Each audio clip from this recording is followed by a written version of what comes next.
Here are three of the major ice core projects in Greenland. The Neem Ice Core is located in northwest Greenland near Thule and stands for the North Greenland Eemian Ice Drilling. It is an international ice core research project managed by the Center for Ice and Climate in Denmark. GRIP stands for the Greenland Ice Core Project and is located in east central Greenland. It was organized through the European Science Foundation.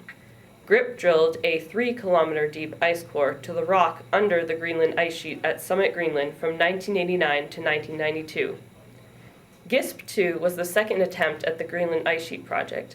It is located in central Greenland and is slightly deeper than GRIP, currently one of the deepest ice cores in the world. This project was funded by Denmark, Switzerland, and the United States.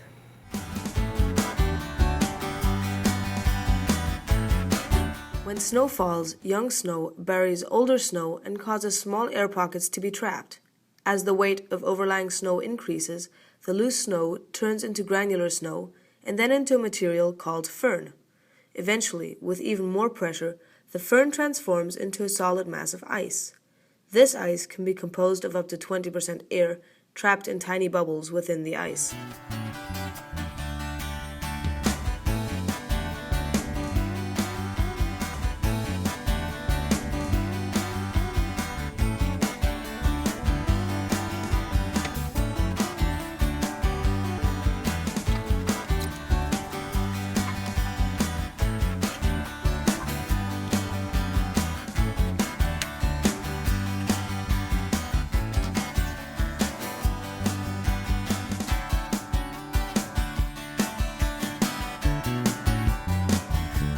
Alright, today we're going to look at an ice core from Summit, Greenland.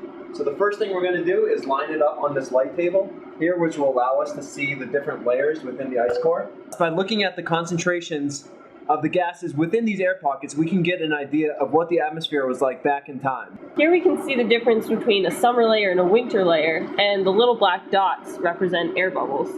So looking back in time, counting from the top of the core down to the base, it's actually looking back into history. And by counting the layers, we can figure out how old the ice core is. I'm sitting with Ali Beatty, a graduate student in the glaciology program. So, Ali, what kind of information do we get out of ice cores? So there's three types of information we can get from ice cores. The first is from the bubbles in the ice. And trapped in the bubbles are gases from the atmosphere at the time that the ice was frozen.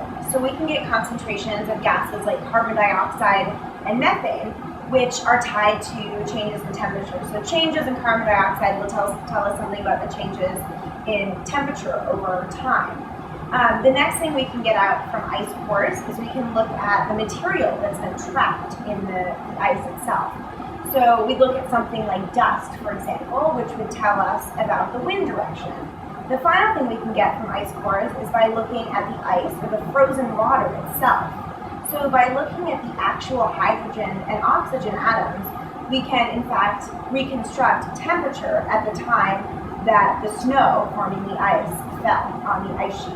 How exactly do we get this information out of the ice cores? So it's really fascinating how we can get this information from the ice cores. In the case of getting information about the past atmosphere from the air bubbles, what scientists do is they crush up that ice, and then the air that's released from the bubbles will then be the only air in that container.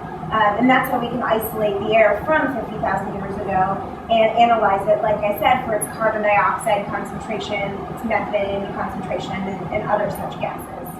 Scientists from around the world come to Greenland to drill ice cores. Ice cores contain information about past climates.